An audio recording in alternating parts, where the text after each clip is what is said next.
back to the early 1900s, from the Babe Ruths, the Ted Williams, all the way to the nowadays to the rookies and up-and-coming stars like Mike Trout and Jose Abreu.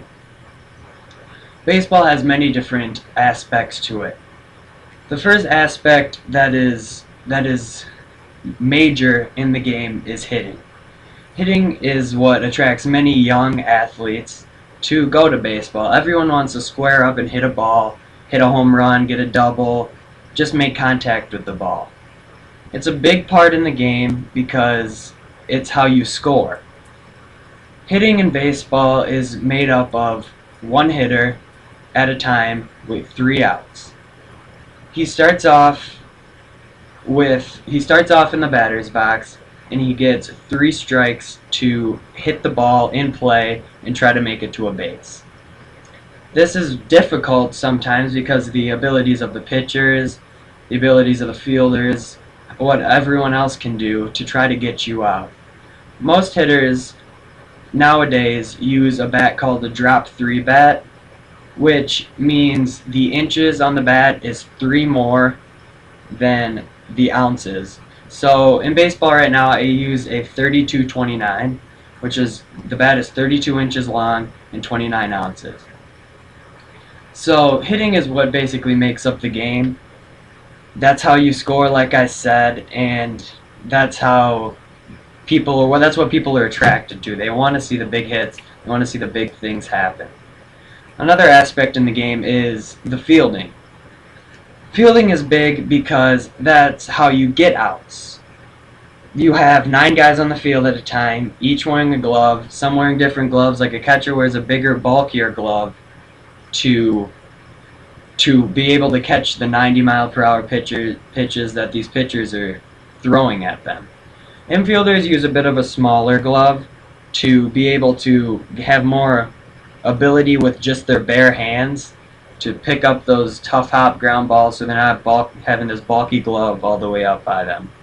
Outfielders, on the other hand, have this big glove because they're catching these high fly balls where they have to look up, they have to try to track it, and they need a big webbing, big net to catch the ball in. So, like I said, there's 3 outs. If the ball's hit in the infield, they can throw it to first base, or if the ball's hit to the first baseman, he can touch the base if there is no one on base. You can also get force outs. If there's a man on first and the ball is hit on the ground, the man at first has to run to second. And to get a force out, you just throw it to second, you don't have to tag him. And then there's fly ball outs, where if the ball's hit in the air, you can catch the ball, and if you catch the ball before it hits the ground, that batter is out. But the runners can also go back and tag up and then run if they have a chance after you catch the ball. Another aspect of the game is throwing the ball, actually. Like I was saying, throwing is a big part of defense and playing the field.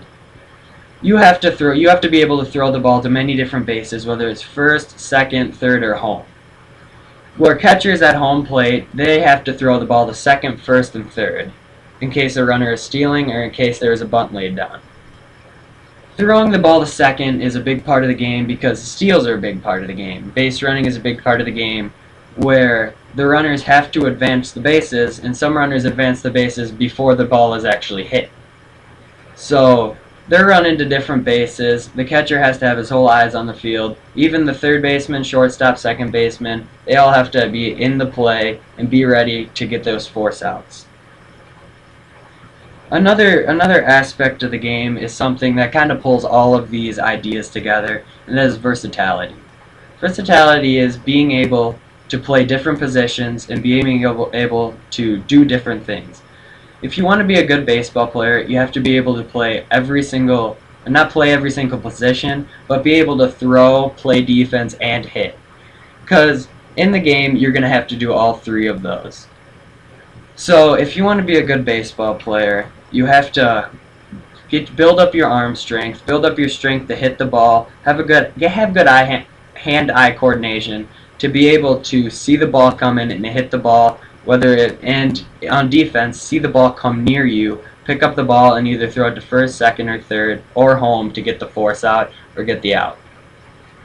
baseball has been around for so long, and over the years the rules have changed a lot. Whether nowadays there's video recording and replays to try to get the play straightened out, the controversial call straightened out. Back then, they played with 4 sandbags, basically, and a wooden stick and a couple leather mitts. That just shows how much the game's changed over the years to now all these hundreds and hundreds of dollar baseball gloves, bats, and how much this game has really evolved because of the people, the amount of fans, and the fan base from this game.